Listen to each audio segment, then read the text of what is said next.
So our next finalist is Juliana Kleist-Mendez, and from Theater and Dance, and her presentation is Theater as Immersive Imitations. Okay. Thank you. Thank you so much.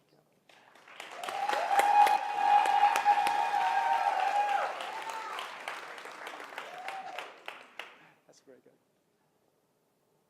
Imagine that you are walking down a dark hallway. A thick curtain is pulled back to reveal a woman in a 1940s overcoat. She reaches out her hand to you. Will you follow her? Enter stage right my research. I study and create site-specific immersive performance to deepen the relationship, the empathic relationship between audience and performer. What do these words even mean? Site-specific is a performance whose story is related in some way to the location where it is being performed. And immersive has to do with creating a 360-degree environment that supports the story. This work is hyper-local. My collaborators and I excavate local history and myth to surround the audience with resurrected stories. Behind me are research images and the path the audience will walk in an upcoming project entitled Calafia at Liberty, which is happening at the Old Naval Training Center in Point Loma. As the audience moves through time, they are going to follow historian Edward Everett Hale as he seeks for the real person behind the myth of Queen Calafia, whom he believed our great state is named after. By accessing, by sourcing local narratives and presenting them in the place where they originate, I can give audience members access to their local history. As opposed to traditional theater, where the audience is separate, in some darkness, and usually silent.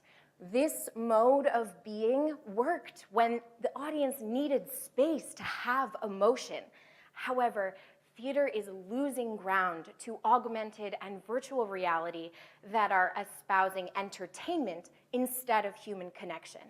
I'm breaking the fourth wall, inviting the audience to participate in a world of theatrical possibility.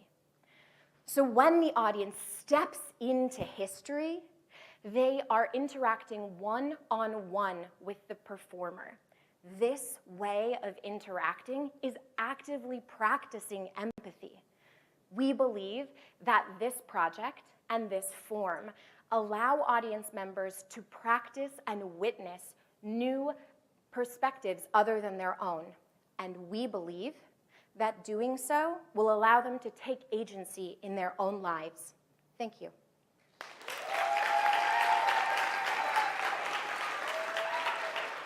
Thank you very much, Ariana. So we are thankful for the wonderful presentation about the theater and your upcoming production run in the Liberty Station. Yes, it's in October. It's coming. It's part of the Remember, WOW October. Festival. Okay. Yeah. And I would like to learn something about yourself, Yes. about you. So tell us something about what's on your bucket list.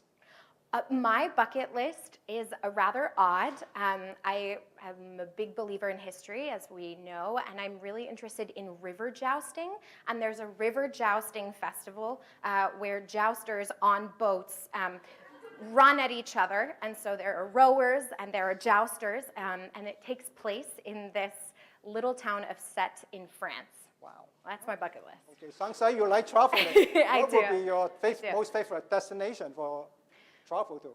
My favorite, that's a tough one. I don't remember what I put on the form, but I'd say let's go generally France. I'll do generally France. Yeah. Okay, good. Yeah, and tell us about someone that have a major impact in your life. Absolutely. So my grandmother, who yesterday was actually the anniversary of her passing, she taught me a lot about treating everyone with what she called shampoo de cariño, which is a shampoo of kindness, and that you should be infesting the world with kindness. Thank you very much. Thank you so much.